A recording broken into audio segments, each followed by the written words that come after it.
د سلیمان په زمانه کې یو نفر له خپل ښار څخه وتلی په سفر د سړي سره ملګری میرمن خپله دی پیاده هغه پر خره ورسره تلله. په سفر کې په کیسو سره ګویان وه، یو له بله ډېر په زړو کې سره ګران وه چې له ښار څخه رالرې په صحرا سوه. و سړي ته حاجتونه ور پیدا سوه، خر یې عیش کړ، یوې کندې ته شوه سو، په حاجت انساني سره اخته سو. و میرمنې ته شیطان د ده په رنګ سو، خر یې هې کړ، بس ملګری یې پر څنګ سو. چې سړی سو له هغې کندې راپورته، نه میرمن سته نه یې خر، تللي بل لور ته. سړي وځغستل د ښار پر لور روان سو، چې د خره سره یې په سترګه بل انسان سو.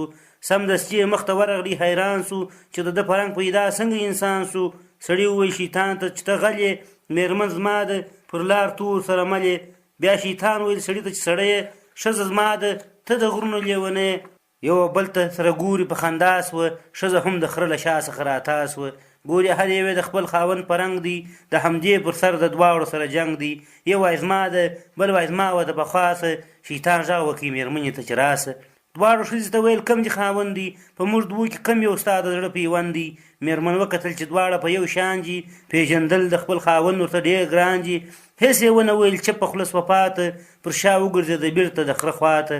فیصله اخر د دواړو پر قاضي سوه، دښت یې پرېښوي د ښار پر لور رهي سوه. چې باچا په هغه ښار کې سلیمان و، هم نبي و، هم قاضي، هم حکمران و. دواړه ورغله د خپلې قضا ځای ته، په بلنه ور داخل سوه حرم سرای ته. حرم سرای کې پیرزاد کې انسانان و، ټولو دوی دوو ته کتل، ورته حیران و. سمدستي حضرت سلیمان وغوښتل ځان ته، په پوښتنه یې ویله و انسان ته، وایه څه دي مشکلات، څه دي قصور دی چې له درده چې تر اوسه لا مخ سور دی. سړي د سمدستي احوال ورته بیان کړ، په کیسه یې ملامت ورته شیطان کړ.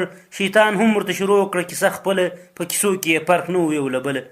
په هغه دم پیغمبر په کیسه پوه سو، و خادم ته یې ور غږ کړه په توبو سو چې قضا راوړه دا کار بیخي اسان دی، سر یې خلاص و چې په دې کې یو شیطان دی.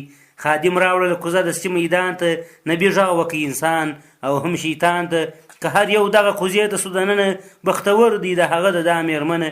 شیطان هغه دم کوزې ته ور داخل سو، په کوزه کې سو بندي، کار یې مشکل سو. د سړي او میرمن دواړو خوشحالي سوه، بیرته ووته د کور پر لور رهي سوه، چې د بل شاجي په غم کې څوک بدله، و کوهي ته به ورلویږي دی په خپله. که د چا و د شیطان خویو خواصه، ورپېښېږي به هر څه د خپله لاسه.